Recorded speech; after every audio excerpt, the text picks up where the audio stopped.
Chodesh Tov ou Mevorach. Donc là, je vais en profiter, puisqu'on se trouve un mois vraiment exceptionnel, le mois de Elul, où comme c'est ramené dans la Chassidoute, que par le fait même qu'il se révèle 13 attributs de miséricorde à un niveau encore beaucoup plus élevé que les 13 attributs de miséricorde par lesquels on est lié toute l'année. Le juif, il est capable, chaque juif, vraiment, et ça c'est quelque chose qui se véhicule, qui se fait sentir chez nous, dans le cœur de chacun. Le juif, il est capable aujourd'hui vraiment de sortir de toutes ses limites et d'arriver à faire tchouva, même si en temps normal, sur des sujets que durant toute l'année, les 11 mois de l'année, alors il n'a pas réussi à sortir de ses limites parce qu'il est constamment, on va dire, envoûté, accablé par son Yetzer Hara.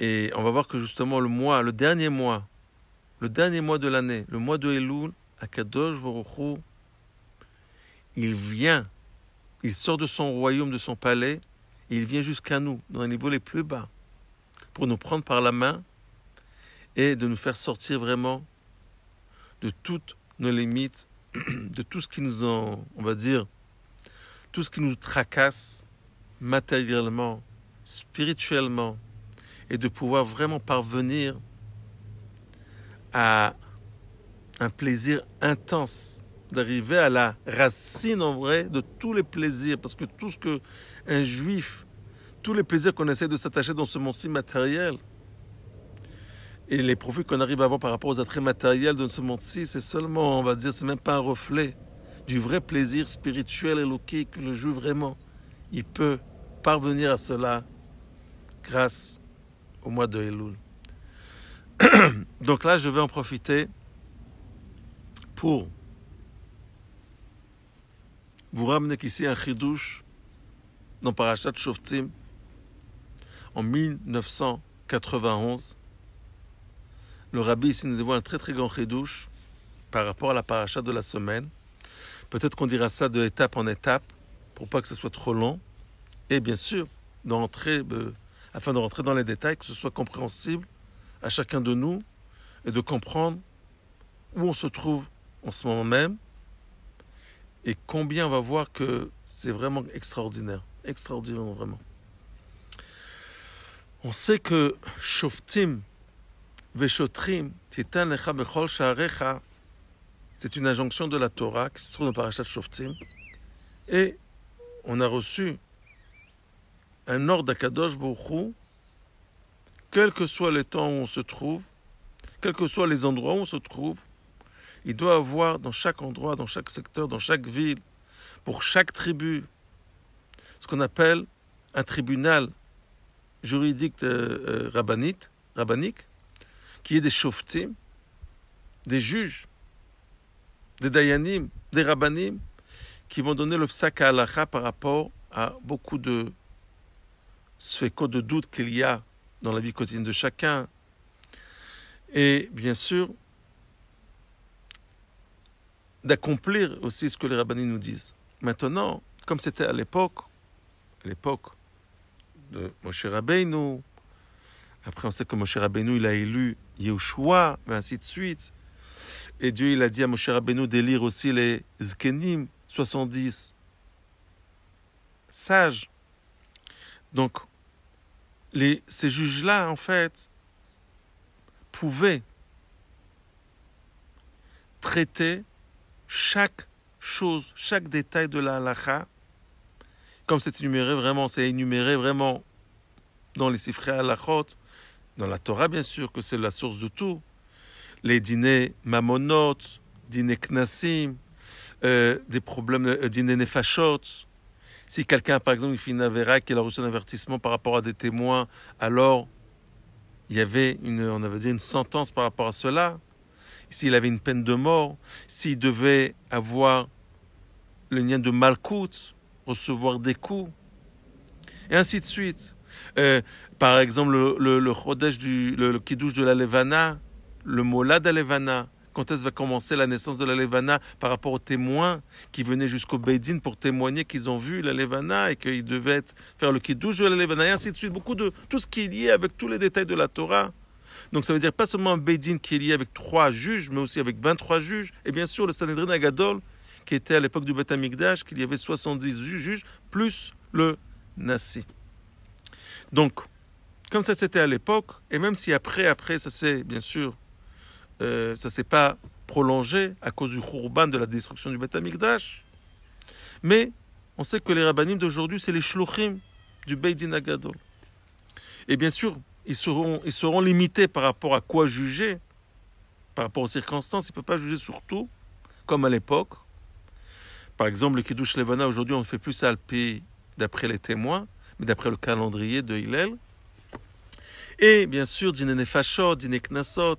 Pourquoi ? Parce qu'aujourd'hui, on a perdu, on va dire, cette supériorité-là de ce qu'on appelle que le Rav, il est Samour, il a une smicha. Comme Moshe Rabbeinu, il a fait la smicha à Yehoshua, par exemple. Après que Moshe il a été élu, Moshe Rabbeinu il a été élu par Hachem. Donc Moshe Rabbeinu il met les deux mains sur Yehoshua, il élit Yehoshua qui va prendre sa place et qui va pouvoir juger sur tous les détails de la halakha dans la vie. Et bien sûr, l'union de smicha, ça s'est après prolongé de rabbi en rabbi, de rav en rav. Mais l'union de smicha, c'est pas forcément qu'on va mettre les deux mains sur la tête pour élire une personne, mais c'est de donner l'autorisation qu'une fois qu'on connaît une personne qui arrive à un stade spirituel de crainte, de Hirat Shamayim, d'une connaissance, d'une compétence au niveau de sa connaissance dans la halakha qui peut juger dans tous les domaines, dans tous les détails de la halakha. Donc il pouvait recevoir cette smicha-là par des gens qui ont eux-mêmes au début reçu, ils ont reçu aussi cet appui-là de pouvoir juger et arriver à ce titre-là de, on va dire, Chacham Samour. Et comme ça s'est fait de génération en génération jusqu'à qu'après, bien sûr, on a perdu ce titre-là de Smicha, et qu'il y a seulement les rabbanim d'aujourd'hui qui sont les shlochim du Sanhedrin. Donc, dans le Ishayahu Hanavi, par exemple, il y a marqué que là, Dieu il donne une nechama, quand Ishayahu Hanavi il prophétise, il dit une prophétie au Ham Israël, et qui vient gronder le Ham Israël. Alors ils disent que sachez que malgré tout, Akadosh Baruch Hu, il va nous faire revenir vers Shiva Shoftair Kebarishona. Comme à l'époque, on aura ce sruta, ce mérite-là d'avoir ce titre de Shofet comme à l'époque avec la Smicha. Donc c'est vraiment un statut spirituel très élevé, encore beaucoup plus de ce qu'il y a aujourd'hui. Et Yoatseir Kebatrila. Et des conseillers, des vrais conseillers, des gens Yerushalayim, une grande connaissance de la Torah. Et ça, c'est la nechama, la consolation de la Géoula. Maintenant, sachez quelque chose d'incroyable. C'est que, d'époque en époque, il y avait une histoire aussi à l'époque à Tzfat, à partir de, c'était dans les 1500 et quelques années, que beaucoup de gens, de Chachamim, ont prétendu que pour arriver à ce talir de Géoula, alors il faut que ça vienne de nous. Donc, qu'est-ce qu'il faut faire ? Il faut essayer, on va essayer de faire revenir ce statut-là, comme à l'époque, que même si on n'a pas le Beth Amikdash, alors on va nous-mêmes faire la smicha comme à l'époque. Et, bien sûr, ça c'est basé sur le Rambam, que le Rambam, et sur ça, il y a une grande marloquette. Oui, parce que pour comprendre ce Rambam-là, alors il y en a qui ont compris par rapport à ce Rambam-là, dans une Chot Sanhedrin, aussi dans Pirush HaMishnayot, que si tous les Chachamim en Eretz Israël, ils sont tous d'accord pour nommer une personne que, à leurs yeux, par rapport à ce qu'ils savent de cette personne-là, sur sa Hirat Shamayim, sur sa connaissance dans la Torah, sa compétence par rapport à cela. Donc si chez eux, lui il est digne d'être le roche, la tête de tout le monde, alors nous on va le nommer, on va lui donner une smicha, on va l'appeler Rabbi, et lui, il aura cette possibilité après de nommer d'autres personnes qui aussi seront Samour, et bien sûr de pouvoir arriver à, pas seulement qu'il y ait un Beit Din de 3 juges, mais de 23 juges, et tous les dinim, comme à l'époque, ils vont retourner, par exemple, et une de l'idée d'un grand rab qui s'appelait Rav Yaakov Birav, qu'ils l'ont nommé, ils lui ont fait la smicha, et lui, il a dit que pourquoi c'est important, et comme ça, il avait une idéologie, que d'abord c'est un rapprochement à la Géoula de faire une chose pareille, parce que si on voit dans les Pirush HaMishnayot, le Rambam nous dit clair que ça doit venir avant la Géoula, avant que le Mashiach y vienne, et ça va entraîner la Géoula. Alors ils ont dit, si on va, pourquoi pas ne commencer avec cela, on va entraîner la Géoula, ça c'est un talir de la Géoula. Et bien sûr, il a vu que les Juifs de Sfarat qui se sont sauvés, que bien sûr, ils ont été, on va dire, ils n'ont pas eu le choix, ils ont été forcés de changer, chas v'shalom, leur statut, c'est-à-dire qu'ils sont convertis, chas v'shalom, à la Notzrout, et qui sont chayav karet. Alors il a dit que si quelqu'un il reçoit des coups de bâton de jusqu'à 40 coups de malkout, comme il y a marqué dans la Torah par rapport à certaines personnes qui faisaient des avérotes, alors ils seront pas tours de ce chayav karet, et comme ça nous on va les aider. Donc il a voulu vraiment faire revenir une sorte de beidin comme à l'époque, et de bien sûr de rentrer plus dans le talir de la Géoula. Et bien sûr, il y avait à Tzfat à l'époque, on sait que le Merkaz des Rabbanim c'était à Tzfat. Il y avait, je crois, 25 Rabbanim qui l'ont élu, ils lui ont fait la smicha, ils l'ont mis à la tête. Mais il y a eu des machloquettes, et lui-même, il a fait la smicha à 4 Talmidim, si je ne me trompe pas, à Rabbi Yosef Karo par exemple, à l'époque. Alors, il a fait aussi la smicha, le Mechaber HaShulchan Aruch, et autres Kama Talmidim. Mais bien sûr, il y avait aussi quelqu'un de Yerushalayim, qu'après, ils lui ont demandé à lui comment on dit, sa askama, son autorisation à lui, et lui, il a été contre. Il a dit que non, c'est pas comme ça qu'il faut comprendre le Rambam. On voit que le Rambam, après, il est revenu sur ce qu'il a dit, et il a dit à la fin qu'il faut vraiment, on va dire, analyser la chose. Alors, analyser la chose, c'est par rapport à ce qu'il a dit au début, ou par rapport à ce qu'il a dit à la fin, sans rentrer dans les détails. Et on voit que la chose, elle n'a pas tenu. Et après 300 ans aussi, il y a eu des Talmidim du Gaon de Vilna, qu'ils ont vu sur ça qu'il y a un talir géoulati de faire ce qu'ils ont essayé de faire à l'époque. Mais, bien sûr, ils ont vu que comme entre le Rabbi Yaakov Birav et celui qui a été contre de Yerushalayim, qu'on n'a pas dit son nom, c'était Rabbi Levi Bar Chaviv, je crois, Aral Bach.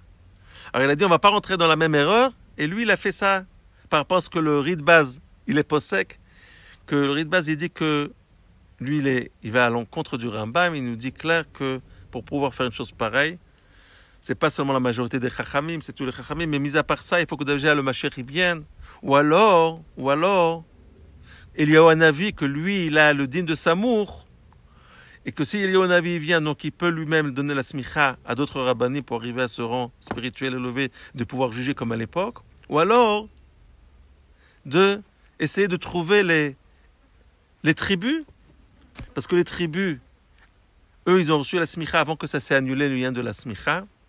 Il a donné des preuves, vraiment des preuves que comment on peut arriver à eux.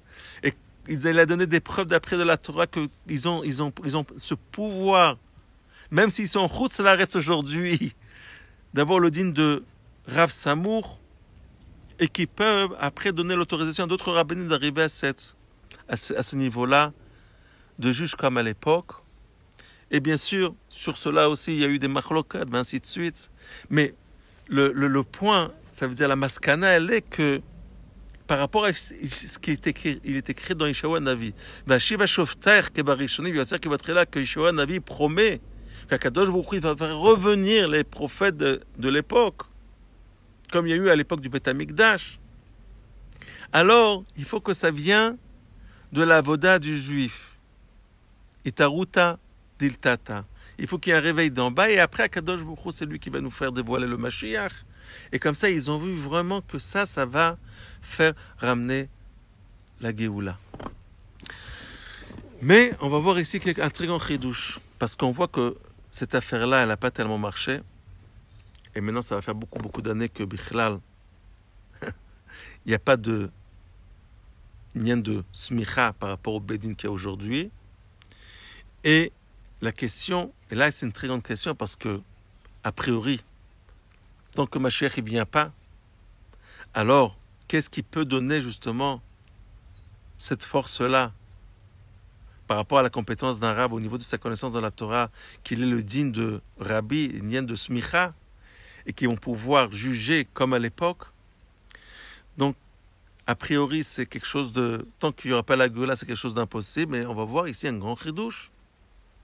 Dans la Sikha de Parashat Shoftim, Tav, Shin, Nun, Aleph, on va voir que le Rabbi, il va nous expliquer c'est quoi ce contenu-là du verset Vashiva Shoftaich, Keva Rishona V'Yuatzer Kibatrila. Et le Rabbi ici nous dit un très grand chidouche qu'on va voir Bezat Hashem prochainement. Et il nous dit comme ça, il faut savoir, à partir du moment où déjà on a eu le témoignage et la proclamation de mon beau-père, le Rabbi Rayatz, que déjà, par ça qu'ils vont faire tout de suite Chouvar, il va avoir la Géoula, qu'ils ont déjà astiqué les boutons, et que maintenant on se trouve, même ça ils ont fini, mais là on se trouve vraiment à ce stade-là de recevoir le Melech HaMashiach. Le Rabbi nous dit un grand chidouche, et ça c'est dans le premier Seif Aleph, regardez tous, Parashat Shoftim, Tav Shin Nun Aleph. Le Rabbi nous dit, déjà on se trouve, déjà s'accomplit cette prophétie-là de Ishaïou Hanavi, de Hashiva Shofter qui va sonner, et déjà on se trouve au commencement de cela. Et ça c'est un grand chidouche, c'est-à-dire comment on peut se trouver au commencement de cette prophétie-là, si, a priori, oui, comme ça, on voit que tout ce que les Chachamim de l'époque, ils ont essayé de faire, ils n'ont pas réussi à faire. Et que justement, pour arriver à cela, alors il faut qu'il y ait, comme on a dit, que déjà il faut qu'il y ait la Géoula. Parce que qui va pouvoir, qui a ce niveau-là de pouvoir donner une smicha au rabbanim et d'arriver au même juge que comme à l'époque et de pouvoir juger dans tous les inyanim, dans tous les détails de la vie, jusqu'à qui Iboura Shanim, Iboura Chodashim, Dine Nefashot, Dine Knasot. Comment c'est possible? Comment le Rabbi peut dire une chose pareille? Et ça, c'est ce qu'on va voir, c'est un grand chidouche. Le Rabbi va nous expliquer comment, et c'est comment ça le Rabbi dit, comment on peut prétendre aujourd'hui qu'on est déjà arrivé à ce niveau-là. On est déjà là, le commencement de la prophétie de Yeshua Hanavi par rapport aux juges de l'époque. On parle de grands juges, on ne parle pas des rabbinim d'aujourd'hui, des juges qui ont la smicha, qui ont cette compétence-là de juger dans tous les détails de la halacha, et de faire dîner malkout. Ça ne parle pas seulement de 3 rabbinim, ça parle d'établir un bédin de 23. Bon, à l'époque, quand il y aura le Beth Amikdash, il y aura aussi le bédin agadol, aval. Le Rabbi dit, ça y est, on est arrivé à cela. Donc, Bezat Hashem, la prochaine fois, on va continuer. Là, c'était par rapport au Seif Aleph et Shiye Besorot Tovot Bentayim. Bracha ve'atzlacha.